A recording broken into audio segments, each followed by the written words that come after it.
Hello, folks, and welcome to the Gridiron Report, a brand new weekly segment we'll be doing here at riverbendsportsnetwork.com, where we'll look at the top stories in Fredericksburg Regional High School football action. My name is Mark Coleman. We are joined this week by Fredericksburg's freelance star sports reporter, Nathan Waters. Nathan, thanks for joining us. Thank you for having me, Mark. You can follow Nathan on Twitter. He is at Nathan Waters. That's Waters, W-A-R-T-E-R-S, as well as at FLS Varsity, a brand new Twitter handle that they've got. Nathan, for many of us, the football season is just starting to swing into gear. Maybe we've seen a couple of preseason games, or at least portions thereof. Maybe had our fantasy drafts. You've been sort of living and breathing football for the last 6 to 8 weeks, though, right? Yeah, absolutely. You name it, NFL, college, high school, we've been doing it. Mostly high school, though, and I think the fans are ready to go. We're ready to go, too, as reporters. Tomorrow night's going to be my first night, or Thursday night, I should say, Mountain View, Varina, and I'm ready to go. Excellent. Well, you've been seeing quite a bit of preseason football this season. I guess you've been down to Richmond to see the Redskins, down to Blacksburg to see the Hokies. You've seen several high school camps as well. Is there anything that you can glean from these preseason practices that says it's going to translate well into the regular season? The thing about preseason practice, you got to kind of come into those things with an idea of what you're looking for. You got to be looking for players. You got to be looking for certain plays or what have you. I've always said, and I've been going to football practices for years, they're so boring. I don't really get a whole lot out of them. You get to see injuries. You get to see if anything big happens. But, for the high schools, I had an idea going into the ones that I went to. Okay, who do I want to look at? Do I want to get an opinion about this player? Do I want to get an opinion about that player? So they can be helpful in certain terms, but you got to know what you're looking for, because a lot of these practices are just helter-skelter. You got one period over here, they're doing special teams work. Over here they're doing defense. Over here they're doing offense. So you got to kind of go around and know what you're looking for. So, yeah, they're helpful, but at the same time, it's just it's an excuse to watch football. I'll say that. As if you need an excuse, right? Yeah. So that's interesting for the high school kids. So practices and preseason camps are essentially the same no matter what level you're playing at then. Is that what you're saying? A lot of times, yeah. I mean, these kids that are going out there and sweating in August want to know what it's like at the college level, NFL level. They're getting it. It's a lot of sweating, a lot of two-a-days, a lot of that kind of stuff for the other levels too. It's good preparation, because that's the way it is at the upper levels too. Interesting. You mentioned the Thursday night game. The season is upon us here. I know that we're taping this on Wednesday, so tomorrow, Thursday, the Freelance Star football preview will be coming out. You've been sort of giving glimpses of the power poll coming up. Can you tell us a little bit about how you guys arrived at that poll? I wish I could tell you it's a real scientific process, but it's really pretty informal. It's an educated process, though. I mean, we all go out to different practices. We try to kind of pick and choose, different level, different tier teams. So we get to see some of the upper echelon teams, and then some of the the middle of the pack and the lower level teams that we kind of have an idea going into the season. And then we talk to coaches, watch practice, kind of get an idea of what these teams have coming back, and then we meet and then kind of hash out what the rankings were. It's really just a process of sitting there and saying, okay, is this team number 5? And then one of us might chime in and say, I don't know if I think this team's got this guy injured, or this guy's gone, or they don't have this many starters back, or what have you. So we sat down and hashed it out, and I think we picked one top 20, and then we did another one, and then we kind of finally settled on one last week. Started doing our top 5s this week. So I think fans are starting to get an idea of who our number 1 team is. And then, the tab will come out on Thursday as well, our preview tab, and the entire top 20 will be in that. So it's unscientific, but we put a lot of work into it. Well, and it's a source of great debate and great pride, or inspiration, depending on which side of the poll that you're on. So yeah, I know there's probably some coaches out there going to look at it and go, I don't know what they're looking at, and I just tell them, no offense, we're just trying to make it entertaining for the people who pick up our newspaper. Sure, and it is entertaining. I certainly enjoy it, and everyone that I've spoken with does as well. So Quickly going through the top 5, we've got Cortland at number 5, Mountain View at number 4, North Stafford at number 3, Colonial Forge at number 2, and it looks like Massaponax is going to be number 1. So that's the veritable murderer's row there. It's kind of hard to argue with any of those, although I'm sure there will be some arguments. Yeah, there will be, and I can safely say that probably won't end up being the same order at the end of the year. But that's just like the college football poll. It doesn't end up being the same at the end of the year. It just kind of creates a starting point for the debate and for for polls that are coming up. So I think the Commonwealth District's got a lot of power coming back, and obviously with us picking North Stafford, Mountain View, and Massaponax all in the top 5, that kind of gives you an idea of what we think of the Commonwealth District this year. But it's a fun debate, and I hope it kind of keeps people interested throughout the season. Sure. What kind of surprise teams do you predict for this coming season? Maybe teams that are either going to be playing a little bit higher than expected, or maybe even a little bit lower. Anything jump out at you?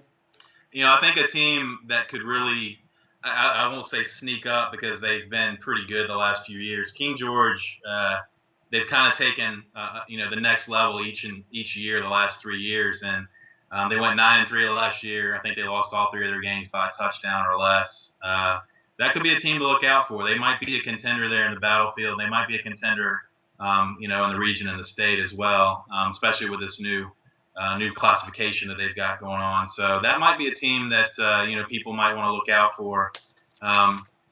Caroline, we've talked to some of the guys in the office. We've gone out and seen their quarterback. They've got a really talented sophomore quarterback, Rashard Harris. They might sneak up and get some wins. Might be a playoff contender this year. Orange County. That's one of the schools that I went to this preseason. They've got a new head coach, Kiata Malloy. He was an assistant coach at ODU for 5 years before coming to Orange, and he brought a lot of discipline to the program at Orange. And that's one of the things that I look for in that practice was how these kids practice and how disciplined are they. They look really, really good, really disciplined, and they're not playing in the Commonwealth District anymore. They're not having to go up against the Massaponaxes and the North Staffords and the Colonial Forges. And I really think that they could be a team that could at least get to 500 or better this year. Okay. And Riverbend. I mean, they lost a lot of seniors from last year, but having a freshman and a JV team that goes undefeated, I've seen that happen before. And I've seen, the varsity squad the next year really kind of sneak up on people. North Stafford did that a few years ago. They were undefeated at the JV level. The next year they bring these kids up, and now they're, contending for, state. They're going to the state semifinals and, back-to-back seasons. So, right. Riverbend might be a contender this year. You never know. Well, I'm sure our Riverbend followers will be happy to hear that and hope that you're right. Interesting.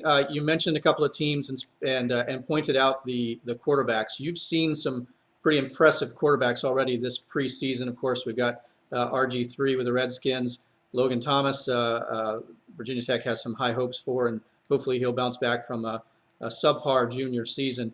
The preseason all Nathan Warders team, who is your quarterback? It's hard to go against RG3. Well, I mean at the high school level. Sorry, at the high school level. I thought you meant from what I've seen. I've seen the best. So, my quarterback at the high school level, there's a lot of good ones in the area. You really can't go wrong. And I haven't seen this guy play yet, but I've heard a lot of great things about him. Corey Henderson at King George. He's being recruited by some Division I schools. He's one of the kids who has yet to commit, but he's gotten some offers from D1 schools.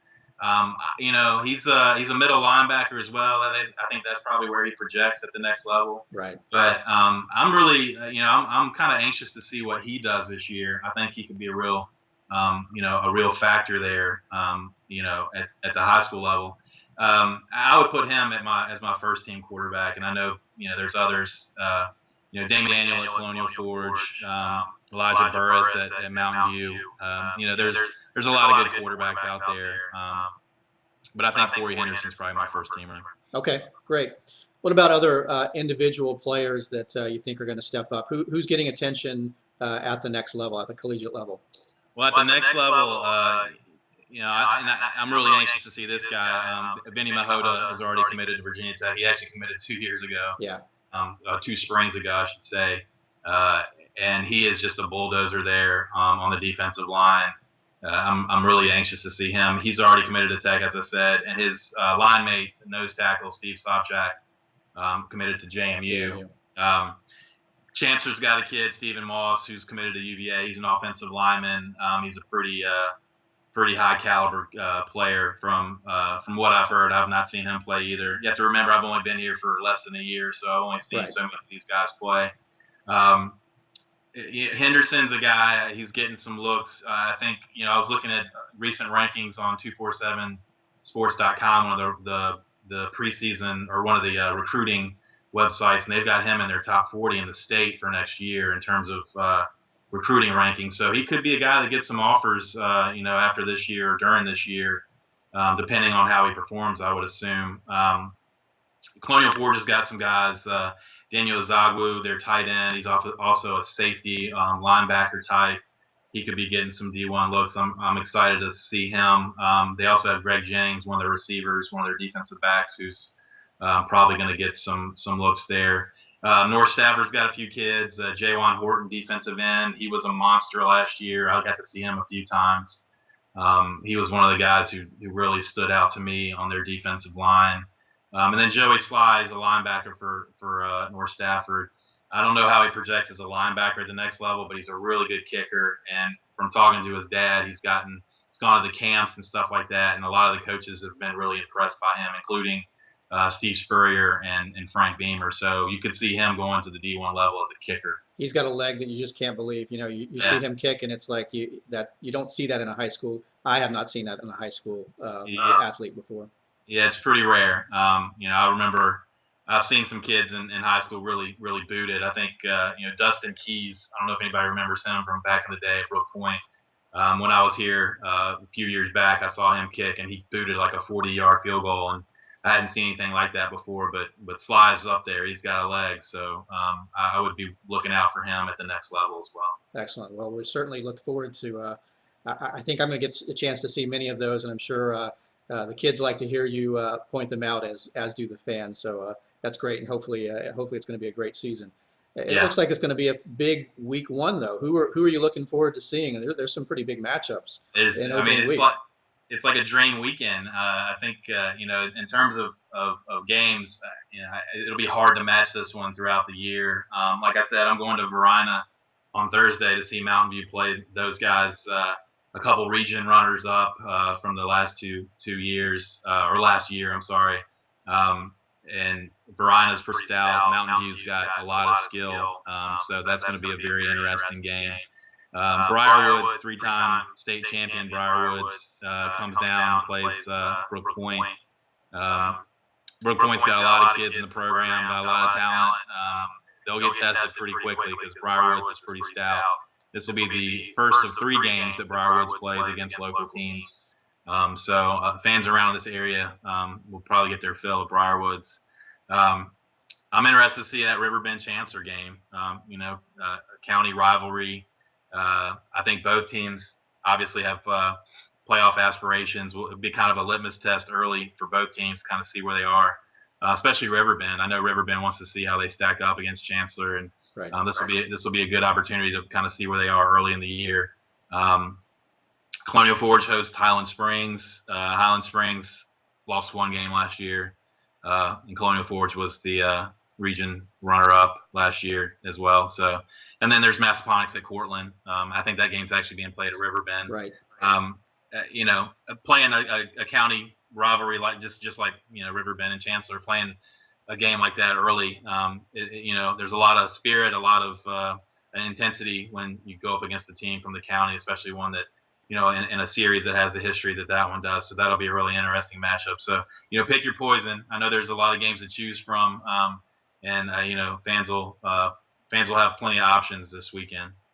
It's great to know that football's back, and it's back big time. So at least in the Fredericksburg area. So we're certainly looking forward to that. Well, Nathan, I really do appreciate your time. It was great chatting with you. I hope that maybe we can chat with you again. Absolutely. For the Gridiron Report and riverbendsportsnetwork.com. And thank you to Nathan Waters. This is Mark Coleman. We'll see you next week.